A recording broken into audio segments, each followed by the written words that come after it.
president, he does that. And it's interesting that lots of folks today know about the separation of church and state letter that he did. That letter was done on January the 1st, 1802. That significant letter was a letter that he wrote in response to one he had received, where the Baptists in Connecticut said, you know, we're really scared about the government trying to stop our public religious expressions or trying to take us over, and we don't like this statutory protection that we have for religion, because religion's an inalienable right, and we're just scared that someday the government's going to try to regulate what we do in public.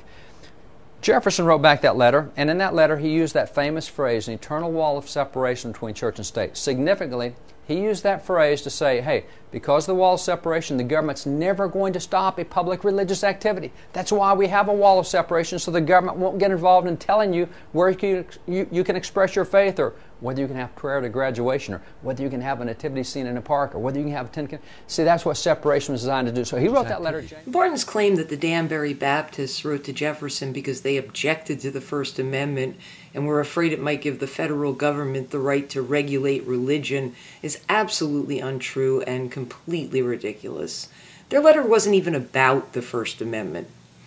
But in order to claim that Jefferson, with his words, a wall of separation between church and state, was merely reassuring the Baptists that the federal government was not going to interfere with their religious activities, the revisionists have to lie about what Jefferson was replying to.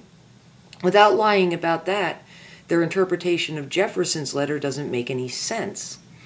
What the Baptists wrote Jefferson about was a problem in Connecticut, that the state was still governed by what they referred to as its ancient charter and the laws of their state's established religion. Not a word of their letter was about a fear of some future intrusion into religion by the federal government. It was all about the discrimination they were facing right then from their state government. At the time of the American Revolution, all of the states, with the exception of Connecticut and Rhode Island, had adopted state constitutions. These constitutions, written at the suggestion of the Continental Congress, were necessary because the states would immediately need new governments once they were independent from England. But Connecticut and Rhode Island, both of which had functioning governments that would not be affected when ties to England were severed, saw no need to write state constitutions at that time. So in 1776, the Connecticut General Assembly simply declared that its charter of 1662 would remain in effect, with the only change being that any references in it to England would be deleted. This meant that Connecticut's theocratic Congregationalist government, with all its religious laws and discrimination against religious minorities, would continue. It was their state government that the Danbury Baptists were talking about in their letter when they said, "Our constitution of government is not specific," because their state had not yet written a state constitution. They complained in their letter that, quote, "Religion is considered as the first object of a legislation, and therefore what religious privileges we enjoy as a minor part of the state, we enjoy as favors granted and not as inalienable rights. And these favors we receive at the expense of such degrading acknowledgments as are inconsistent with the rights of free men."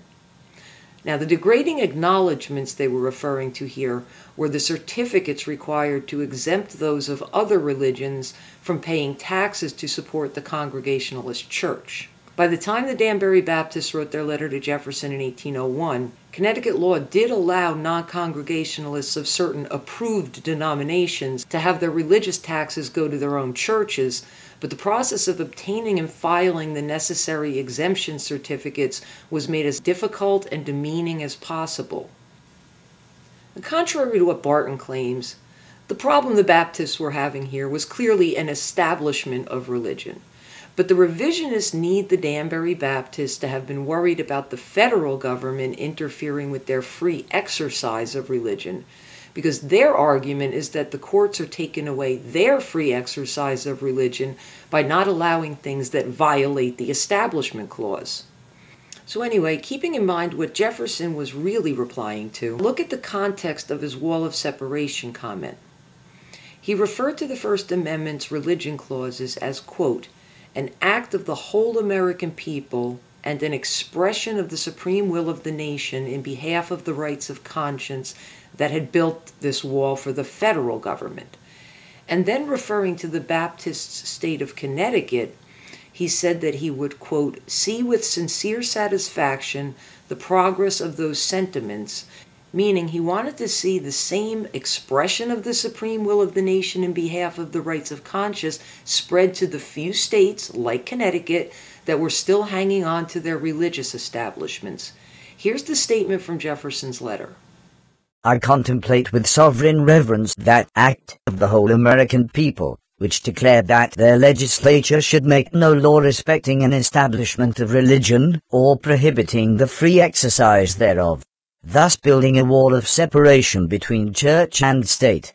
Adhering to this expression of the supreme will of the nation in behalf of the rights of conscience, I shall see with sincere satisfaction the progress of those sentiments which tend to restore to man all his natural rights.